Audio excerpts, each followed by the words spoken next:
Om Sahana Vavatu Sahanau Bhunaktu Sahaviryam Karavavahai Tejasvinavadhitamastu Vidvishavahai. Om Shanti Shanti Shanti. Om Purnamadah Purnamidam Purnat Purnamudachyate Purnasya Purnamadaya Purnamevavashishyate. Om Shanti Shanti Shanti. Shruti Smriti Puranam Alayam Karunalayam Namami Bhagavatpadam Shankaram Lokashankaram Shankaram Shankaracharyam Keshavam Badarayanam Sutra Bhashya Krutau Vande Bhagavantau Punah Punah Ishvaro Gururatmedi Murti Bheda Vibhagine Vyomavad Dehaya Dakshinamurtaye Namaha.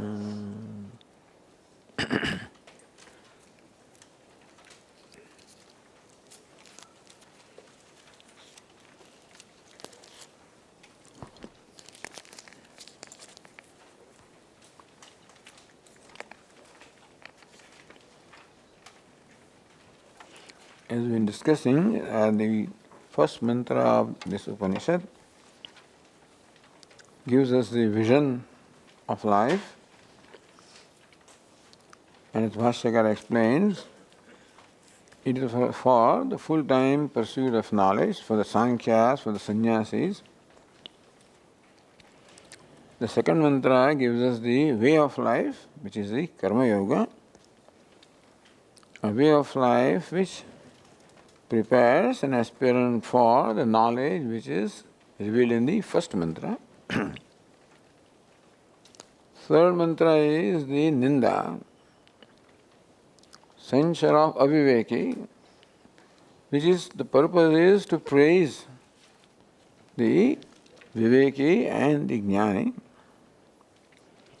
The mantras from 4th to 8th, those 5 mantras we saw, are an elaboration of the first mantra. Even though the word Isha was used in the first mantra, same one was referred as Atma later on, therefore Ishvara is presented as Atma. Now we have 6 mantras, which are the elaboration of the second mantra. What is second mantra? Kurvanneveha karmani jiji vishe shatam samaha. May one live a full span of life performing the karma, one's duties. And we discussed that in the word, the karma means kartavya karma, the duty.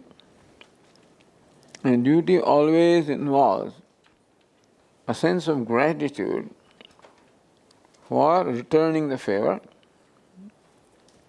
It is this attitude of the gratitude that I feel in my life for the favor that is being done to me, and therefore may my life become an expression of returning that favor. That's the idea of kartavya karma, duty, dharma.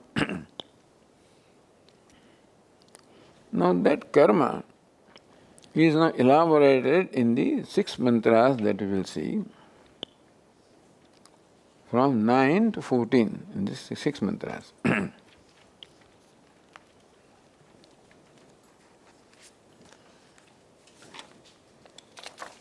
So,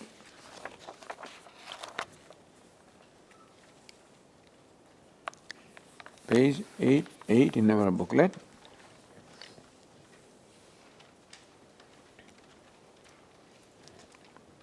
We'll read the mantras 9, 10 and 11 just to get an idea of what the Upanishad is talking about and what lesson We have to learn from what these mantras are telling us. So we read the mantra number 9. Andantamah pravishante ye vidyam upasate tato bhuya iva te tamaha yo vidyayam rataha anya devahur vidyaya anya dahur vidyaya iti shushrumadhirana ye nastad vichachakshire vidyancha yastad vedo bhayam saha avidya mrityum tirtva vidyaya mritamasnude.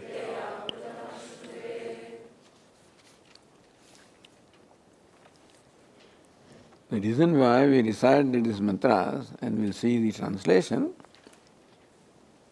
is that these mantras are conveying to us something very important in a language which is strange to us.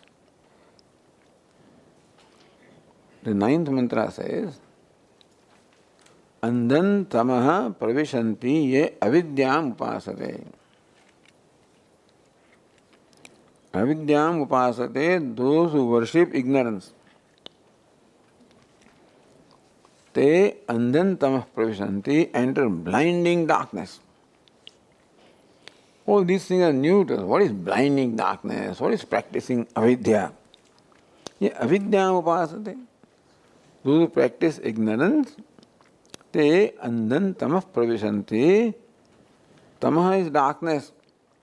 Andantama, blinding darkness. Anda means blind. So they enter blinding darkness who are devoted to karma, avidya.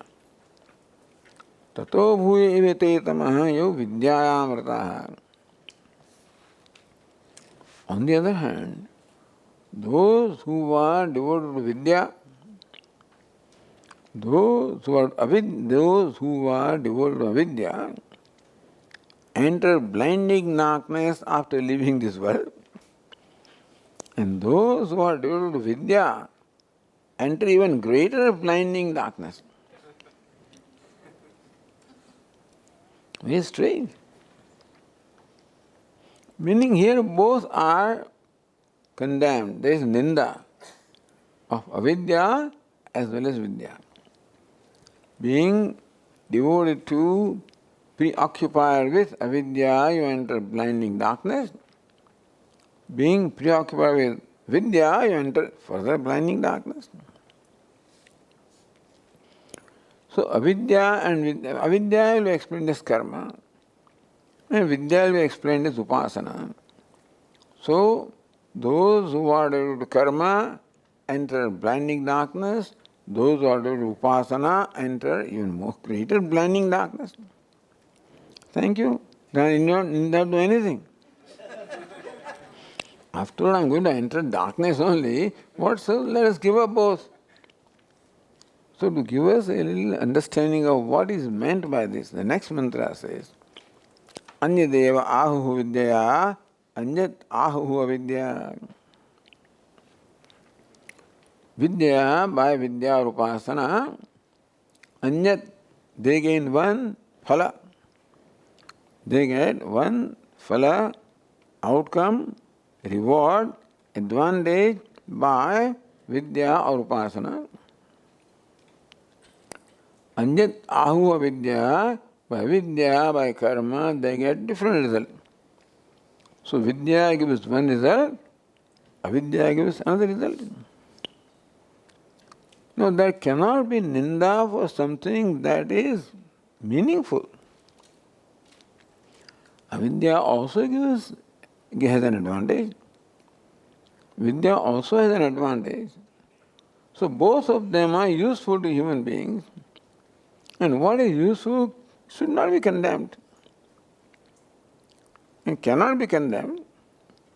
So the second mantra, mini mantra 10 says that by avidya, by karma, you get one kind of result, one advantage. Avidya, upasana, you get another one. Therefore, they don't deserve to be condemned.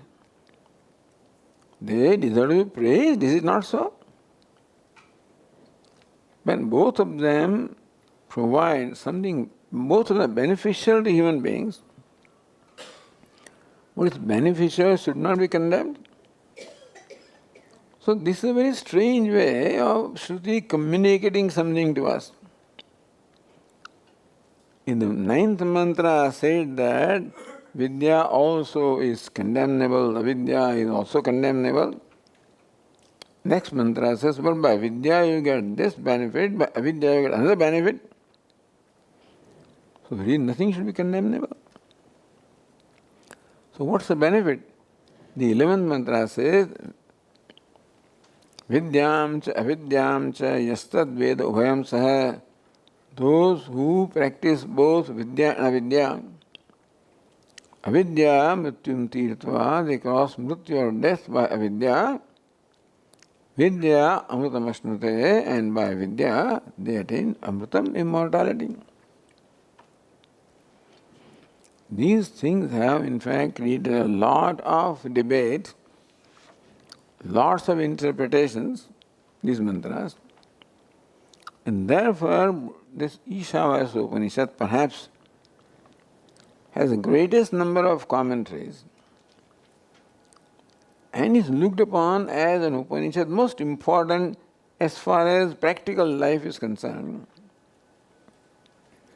So those who are devoted to karma have an interpretation, devoted to upasana, the interpretation, dvaita, one interpretation, vishishtadvaita, another interpretation. Vedantin, the non-dualist, another interpretation. So we are here studying the interpretation by Bhagavan Shankaracharya. In that one, so first let's understand what is Vidya and what is Avidya. Avidya literally means ignorance. Vidya literally means knowledge. Now, interesting thing here is, this Upanishad begins by saying Ishavasyapanishad Sarvam, where the nature of knowledge is described, is expounded, meaning what is knowledge, what is Vidya is what is explained in the first mantra, right? And second mantra talks about karma. So we would think that avidya means karma. Why should avidya means karma? Avidya means ignorance. Ignorance of what? Ignorance of the self. What does self-ignorance do? As you said, creates an identification with non-self. Never creates in me the notion that I am a body, I am mind, I am Jivatma, I am limited. That's called the sense of I, the I notion is created. Ahankara, mamakara, raga, dvesha, all this progeny of ignorance. And these raga, dveshas always seek their expression. They create pressure within ourselves. And that is how karma proceeds from them. So karma is the result of avidya. Avidya, kama, karma. Avidya means ignorance. Ignorance means the notion of I and mine that creates a sense of inadequacy, incompleteness, that creates desire to be complete, and that creates a desire for means to gain that completeness, karma. So karma is the ultimate product of avidya. Karma is grandchild of avidya, kama, karma. So kama is immediate child of avidya, self-ignorance, and karma is the result of that. Therefore, karma, which is the product of ignorance, can also be referred to the effect, can also be mentioned by the cause. So karma is the effect, avidya is the cause. But here, when the Upanishad uses the word avidya, it is in the sense of the product of avidya, which is karma. Because otherwise avidya has no reference to karma. Then it says vidya. Second line uses the word vidya. Now, what is that vidya? That is a big debate.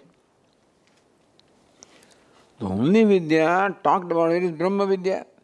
The first mantra has talked about Brahma Vidya.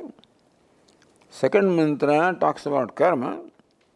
So you understand that karma means avidya because karma is the product of avidya. So naturally vidya, which is a word used in second line, should mean Brahma Vidya. And that is the Acharya has a problem with that. Therefore, Shankaracharya has a long discussion of what should be the meaning of vidya here. Now, in this mantra 9, apparently vidya, avidya both are condemned. But the 10th mantra said vidya gives you one benefit, avidya gives another benefit. So that which gives benefit should not be condemned. As clarified in the last mantra that by avidya you cross death, by vidya you get immortality. Yes, the idea is that both avidya and vidya should be in your life. The 11th mantra said, vidyam cha avidyam cha yastad veda ubham saha. So means together, the one who practices both vidya and avidya, he gains the benefit of crossing over death by avidya and gains immortality by vidya. So Bhashyakara says that by way of these three mantras, in fact, Upanishad wants to say that there should be both vidya and avidya in our life, and that one person should practice vidya and avidya both. Now, avidya, they are opposed to each other. How can you both practice? So what is vidya? Does vidya, word vidya mean Brahma Vidya? Is it possible to practice both Brahma Vidya and karma together? Avidya means karma, that everybody agrees. What is vidya? That is where the problem is. If by vidya you mean Brahma Vidya, and Upanishad says that one should practice vidya and avidya together, meaning Brahma Vidya and karma together, then Shankaracharya asked, is it possible for a person to simultaneously pursue Brahma Vidya as well as karma? Understand that for me to perform karma requires me to have a sense of kartrutva or doership. For example, for me to speak these words requires me to have the notion that I am a speaker. So first speaker should arise in me, then speaking takes place. A thinker should arise in me, then thinking. So shall we take a walk? So walker should first arise, then walking takes place. If walker does not arise, no, I think we won't go today. Walking does not take place if there is no walker. Come on, please sing one bhajan. No, not today, Swami. So a singer does not arise. If singer is not there, if karta is not there, karma does not take place. So we have to motivate our children, come on, study. He is playing with his, cell phone, with this thing. Come on, there is examination coming. But somehow that student does not arise inside. Therefore, study does not take place. Children don't want to eat also, they are so busy playing. Come on, have your food. No. Even though he's hungry, but he's more interested in playing. So unless eater arises, then only eating takes place. This is what mothers have to do. Create an eater there, not just say, hey, eat. Create an eater. Not just study, create a student, then you will study. Otherwise, we are not successful. This fellow doesn't listen to me, Swami. Doesn't study, doesn't eat, doesn't do this, because that thing does not arise. In short, for me to perform karma, a karta should first arise. Karma or action presupposes karta or agent of action. Now, if vidya means Brahma Vidya, is it possible for karma and Brahma Vidya to go together? What is Brahma Vidya? Brahma Vidya is that which says karta is mithya. Brahma Vidya means contemplation upon, deliberation of Brahman. What is Brahma? Akartru, abhoktru. So the one who is pursuing Brahma Vidya is always pursuing akarta aham, abhokta aham, I am akarta, I am abhokta, I am nitya mukta. But karma requires that I should be karta. Therefore, the simultaneous practice of Brahma Vidya and karma cannot be, because Brahma Vidya requires me to entertain the understanding that I am a karta, whereas karma requires me to entertain the understanding that I am karta. They are opposed to each other. So Brahma Vidya and karma, they cannot coexist, because Brahma Vidya eliminates the very basis of karma. Karma requires a karta, and Brahma Vidya is akarta aham. So one who is contemplating on Brahman, how does he contemplate? I am akarta, I am a non-doer, I am actionless. Karmani akarmayah pasyed. One who contemplates that I am actionless. Whereas one who is to perform karma, what does he say? I am a karta, I am doing this action, Agnihotra karma I am doing. So karma requires me to assume the kartrutvam. Brahma Vidya calls for negating kartrutvam. Then only can I know the self is Brahman when I recognize that kartrutva, doership is projection, superimposition. Because doing belongs to buddhi, mind. I cannot become karta unless I superimpose the nature of the body mind upon Atma. And contemplating Atma requires me to negate that. So the point is that pursuit of Brahma Jnanam and pursuit of karma cannot coexist, because pursuit of karma requires me to maintain the notion that I am a karta, and Brahma Jnana requires me to negate the notion of kartrutva. Therefore, performance of karma or duty in particular, duty means a deliberate action, and the pursuit that I am Brahma cannot coexist, because my being Brahman akarta negates idea of kartrutva.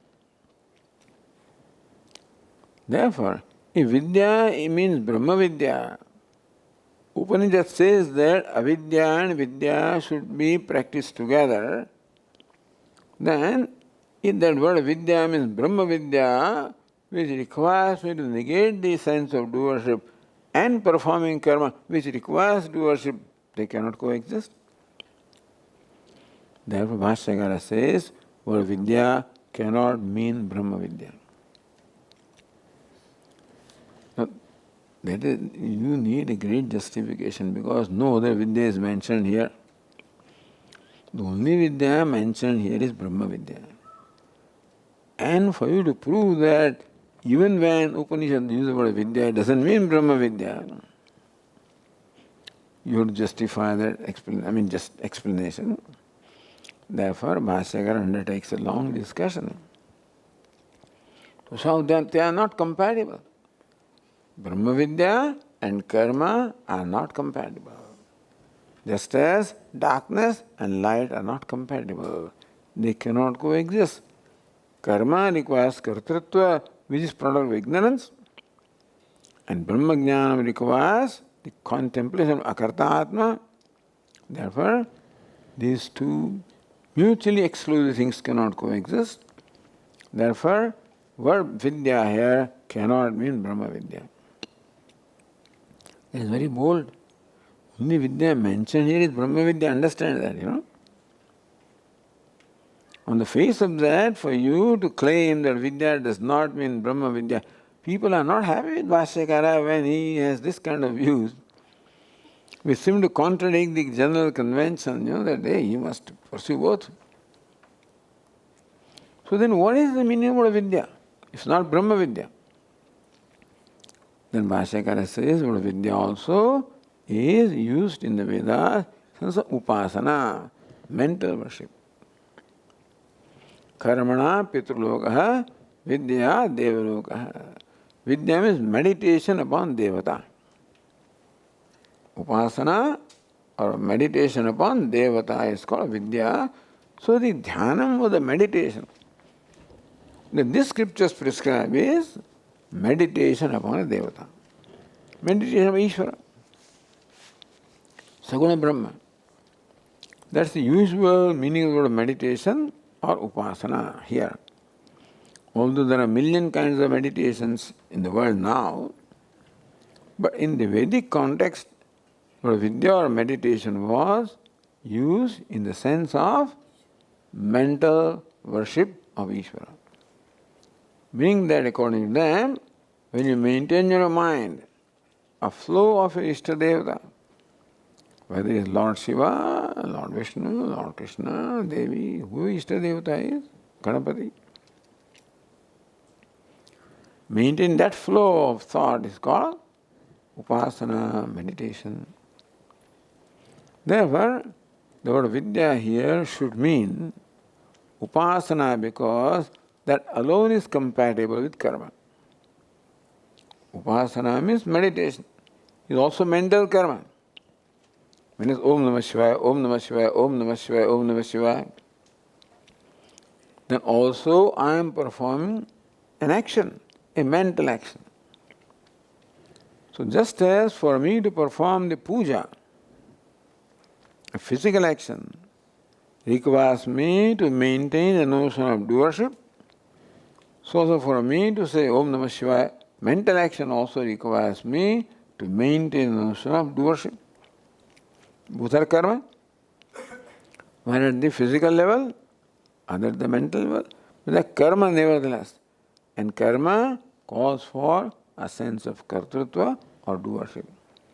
Therefore, Vidya, in the sense of upasana, which also requires kartrutva, and avidya, meaning karma, which also requires kartrutva, are compatible because they can go together. If one cancels the other, they are not compatible.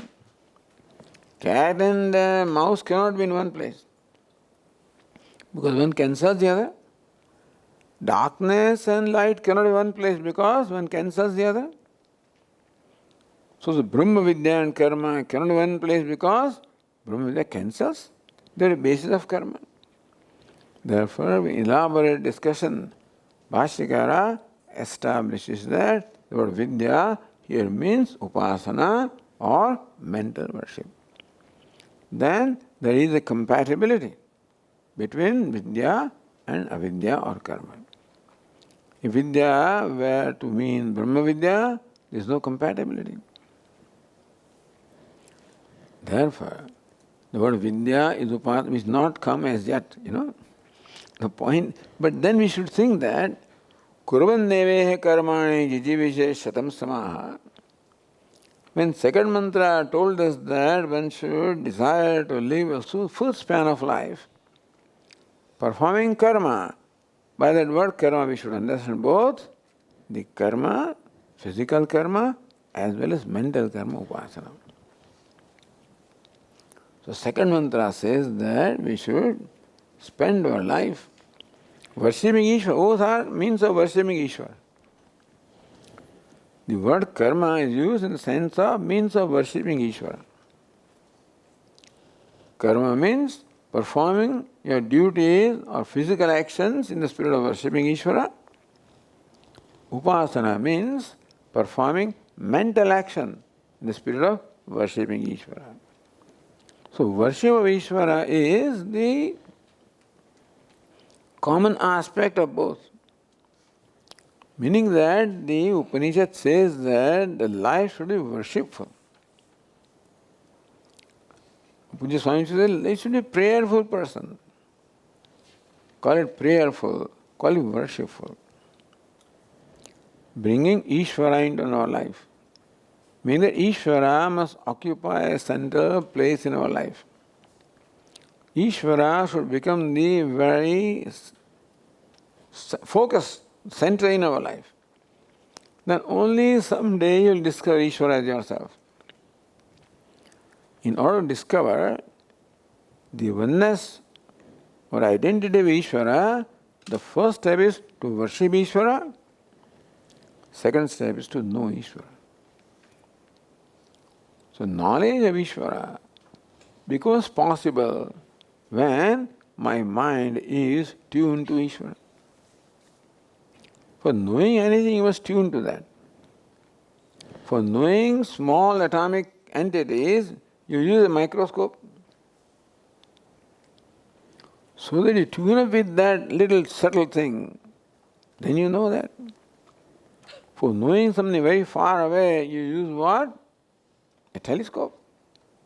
To first tune up with that is when knowledge takes place. So knowledge requires tuning up. Therefore worship brings about the tuning up with Ishvara. Perform karma as an offering to Ishvara. Perform upasana also as a worship to Ishvara. So both karma and upasana are nothing but worship of Ishvara, carried out at two different levels. At the level of physical level, that worship is called karma. Mental level, worship is called upasana. Meaning that the central thing is worship. Worship of Ishvara is a means of knowing Ishvara. And worship is performed at the level of karma, called kartavya karma or yoga. Yoga means attitude of worship. So karma yoga is performing our duties, the attitude of worship. Then only it becomes yoga. Not just doing duties. Doing duties with the attitude of worship. Then it becomes a means of knowledge of Ishvara. So when it is said in the second mantra, that one should desire to spend the entire span of life performing karma, kurvan nevehe karmani. Then that karma means both the karma and upasana. When action and meditation both are performed in the spirit of worshipping Ishvara. Therefore, some meditation which, as far as we are concerned in the Vedic tradition, that can be admitted as meditation which is of the nature of worshipping Ishvara. Anything can be meditation, concentrating here, there, and so there is nothing wrong in it. But as far as we are concerned, what is meditation? Meditation is the mental act of worship. It's called vidya here. Meaning that one should seek to live a life of worshipping Ishvara, both at the level of karma, physical level of upasana, mental level. And both of them should be there. Not that now you perform karma and then upasana. Both of them should be there. This is what Upanishad wants. So this strange language, which is difficult to interpret, which has thrown so many commentators in many ways, and these verses are interpreted various ways by different people. And commentators have their own agenda. So every commentator sees his own agenda in what they interpret. So Shankaracharya is not very popular among many people because he comes with the best reasoning. The problem with Shankaracharya is that he comes with such a reasoning that we cannot refute it. Akatya Yukti comes with Yukti or reasoning which other people find very difficult to refute, and therefore they don't like him. The whole Brahma Sutra he has written Bhashya, explaining Brahma Sutra as revealing the theme is Jiva Brahma Aikya. Don't think that's only interpretation of Brahma Sutra. Every Acharya has his own interpretation. Therefore, Madhvacharya would interpret Brahma Sutra to mean duality. And Ramanujacharya would explain Brahma Sutra as Vishishtadvaita. Shankaracharya preceded all of them, understand? They had the background of what Shankaracharya explained, and still they came with this because they were not happy with it. They thought that this Vedanta is very shushka, is very dry. Non-duality is dry. There is no rasa.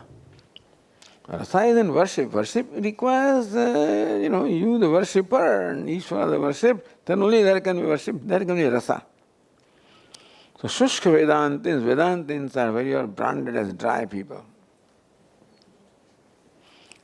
Anyway, these are all the different charges made against Shankaracharya and Vedantins also. But no, Vedanta does not mean only dryness. Vedanta includes worship. You can say that Vedanta primarily addresses itself to what is to be done after worship. Meaning that contemplation upon the self presupposes a mind that has gained maturity through worship. So worship of Ishvara is first step called yoga for maturity of mind, and knowledge of Ishvara is the second step. Lokesmin, Dvidhanistha, this twofold Nishtha is explained. And that is how all explanation is consistent with the overall teaching of Shankaracharya. One thing about Bhashyakara is he is consistent. Bhagavad Gita is not a simple text to explain, by the way. Nothing is simple. We study Bhashya, everything is all right for us.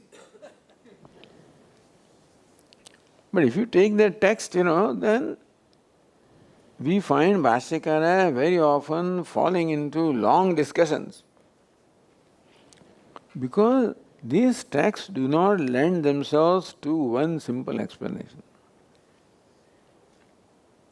Anyway, I don't want to go further. Someday we'll talk with them. But the idea is that, so that is why all these interpretations are important. But now, in light of what we just talked about, now we can read these three mantras again and discuss them.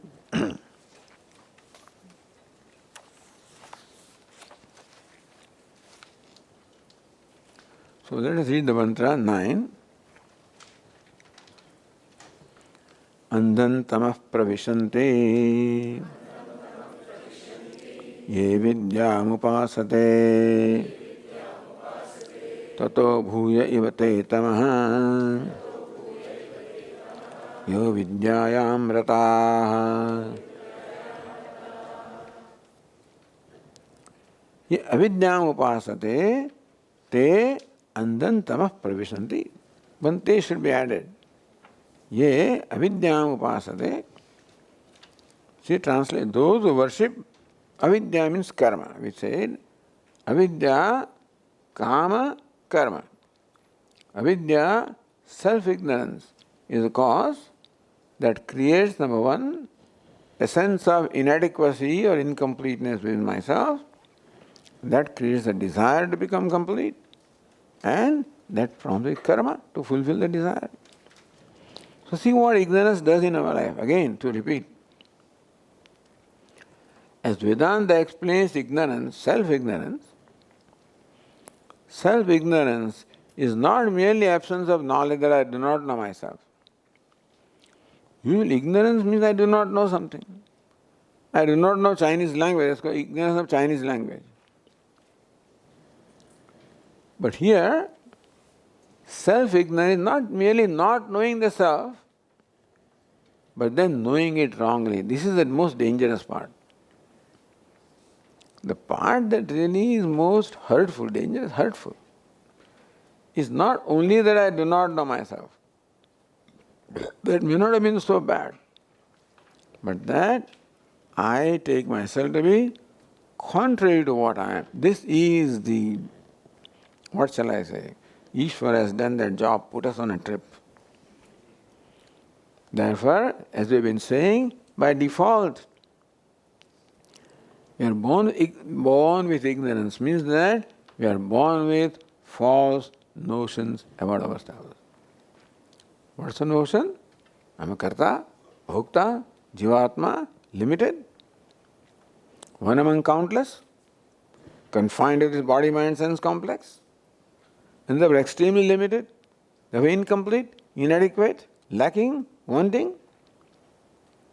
So constantly suffering from a sense of lack or want. Now that lack may be lack in money, lack in this, that form may keep on changing. But every desire has behind that a sense of lack or want. Depending on what I feel at a given moment. I think I don't have a good seat, then lack, I want a better seat. There are very good travelling railways and plane and this and that, and you want to stretch your leg, you want window seat and whatever. You pay some premium and get your selected seat. But when we want something, what it means that there is a sense of lack. That's called want or lack. I wish I had that, then I'll be okay. I wish I had that seat, then I would be okay. Now what are you serving today for lunch? Oh, I wish I had that thing, then I would be happy. So a desire, what does it mean? It means that if my desire is fulfilled, then I will be happy. Fulfillment of a desire is means of happiness. What is happiness? Then I will be comfortable with myself. Understand, what is happiness? Happiness means being comfortable with myself. Unhappiness means not being comfortable with myself. Which is what we are born with. And they were constantly struggling to discover self-comfort in various ways, struggling. Poor fellow not finding, but then everybody is struggling for happiness, meaning finding comfort with one's own self. So this is the karma. Karma is usually the result of this want or lack which creates desire. And therefore, by avidya, what is meant is karma. This is sakama karma. Even nishkama karma also presupposes avidya. Nishkama karma also requires a sense of kartrutva.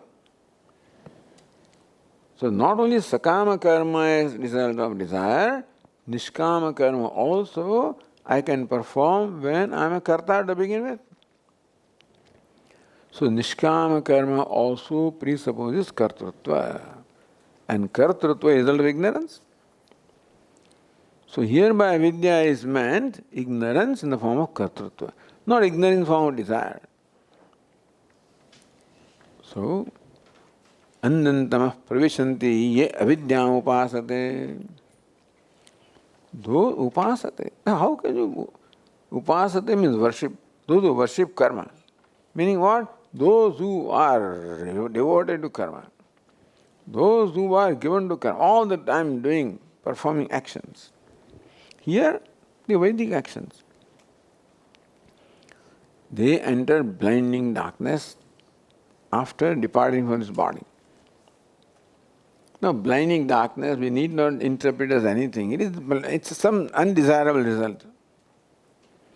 Meaning that if you are devoted to performing even your duties, karma is, even when you are devoted to perform the duties, then also you remain in darkness because that does not remove ignorance. Even performing good karma also requires me to maintain sense of kartrutva or doership, and therefore that perpetuates ignorance. Because I must retain the sense of kartrutva or doership to perform karma, meaning that I must retain ignorance in order to perform karma. Therefore, regardless of how many karma he performs, how great karma he performs, he may be a great karma yogi and nevertheless still entertains a sense of kartrutva, doership. Therefore, ignorance is perpetuated. Therefore, he enters world characterized by ignorance. A way of saying, Tato bhuyevete tamaha yo vidyayam rataha. But those who are devoted to all the time performing meditation, that looks better. When you are meditating on devata, those fellows are actually better than these fellows, karma. Because when you meditate upon devatas, then what is meant by meditation is creating identification with the object of meditation. Ideally, a meditation culminates into the identification with the object of meditation. That's the idea of meditation. So when this one is performing meditation on devata, we also prescribe in the Veda what devata you should meditate upon while performing karma. Then, in course of time, he discovers identification. Then he imbibes the qualities of the devatas. We imbibe qualities of those with whom we identify. We see various disciples of gurus, famous gurus. Those disciples also talk like the gurus, dress like the gurus, behave like gurus, not intentionally. Being in contact with Guru for a long time, they automatically, because of the devotion, identification, because when you are with Guru, with that then in your mind a little bit of reverential, worshipful thinking of Guru goes on. That is how the meditation about Guru goes on. Acharyopasanam. When you meditate, then you slowly identify and unknowingly imbibe the traits of your object of meditation. Not unusual for disciples to talk like Guru, dress like Guru, talk like Guru in the same way. Not that they are acting Swamiji. No, this is what happens. By living or spending time with Guru for a length of time, and depends on your devotion. Not everybody necessarily does it. But more devoted you are, more identification there is, more imbibe. This is, I am giving example of Guru because we see that. But this is what Devatas, for Devatas also. So slowly you become like Devata. So that Devata is better than this karma. Why? There is even, they enter blinding darkness by meditating upon Devata. That's just a way of saying. Meaning that even meditation on Devatas also is condemned. And karma also is condemned. Now this is strange. Karma gives you a lot of siddhis and upasana gives you even greater siddhis. They don't deserve to be condemned, they deserve to be praised. Why does Shruti condemn them? So let's go to the next verse. Anya deva hur vidyaya Anyadahura vidyaya iti shushramadhirana yenastad vichachakshire. So now the intention behind the ninda of this verse 9 is slowly being revealed. Why is it that those devoted to karma also are censured and those devoted to upasana are also censured? Then ninda is not in the meaning of ninda. See, here it says, Yau avidyayam rata, those who are preoccupied with karma. See, when you are preoccupied with something, then you don't do other things. Preoccupied with study, that means this fellow, he doesn't play. So, in a child's life, there should be a balance of play. What is all work, no play makes Jack? All work, no play makes him a dull boy. Makes all work and all play and no work also makes him something, isn't it? That is not said. But he keeps on studying. If he keeps on playing and does not study, makes him a dull boy. But then he keeps on studying and does not play, that also makes him what? A sick boy. Is it not so? A good mother, suppose she has two sons or two children. One is very playful all the time, keeps playing and doesn't study. You are all the time not studying. You'll pull this cart. Do you know what will happen to you? You don't study, pass your exams, and then what's the result? See that fellow on the street pulling the cart. That's what you'll have to do. So playing is condemned, isn't it? Keep on playing, this is what you'll do. This fellow here, you're a bookworm, the other child is also condemned. Bookworm, you will have to pay medical bills whole of your life. So both fellows are criticized. The person who is playing also is criticized, and person who is studying also is criticized. You may have heard from your mother, But clever mothers do that to motivate children. So how come play also is condemned and study also is condemned? Does it mean we should give up both? The boy who is playing also is condemned that you have to pull cards.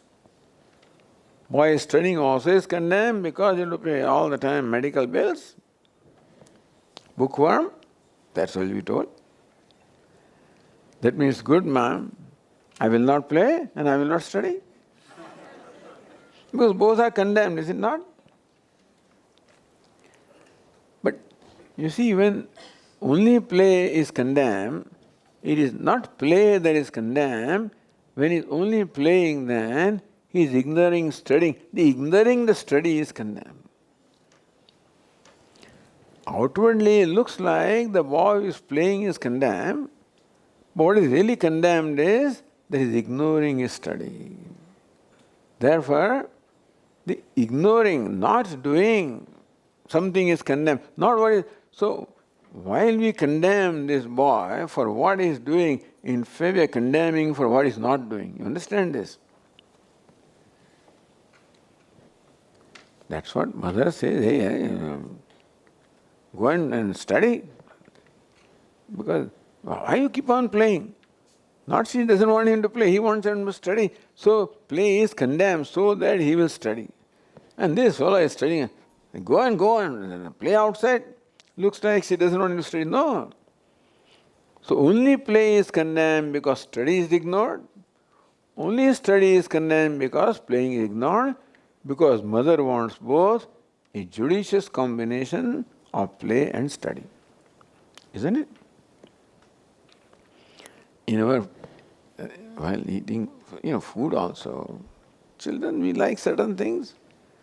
So when some sweet is prepared, all I want is that one, All I want is laddu. There is rice also, dal also, sabji also, chapati also, and a laddu also. You give me that. You think she will not give me? First eat 2 chapatis, eat this much rice, then only you will get that. Because she wants that because each one of them has a value in terms of nurturing my body. The boy wants to do what he likes, but that may not be good for him. Not that laddu is bad, but he's ignoring chapati and sabji, etc. No, that is not right. And so, fellow who keeps on eating laddu, you know what happens to him? He goes because so then that fellow will eat chapati. So our condition was you cannot get this sweet unless you first eat this much chapati, this much rice, then only you'll get that. So you have to eat that stuff,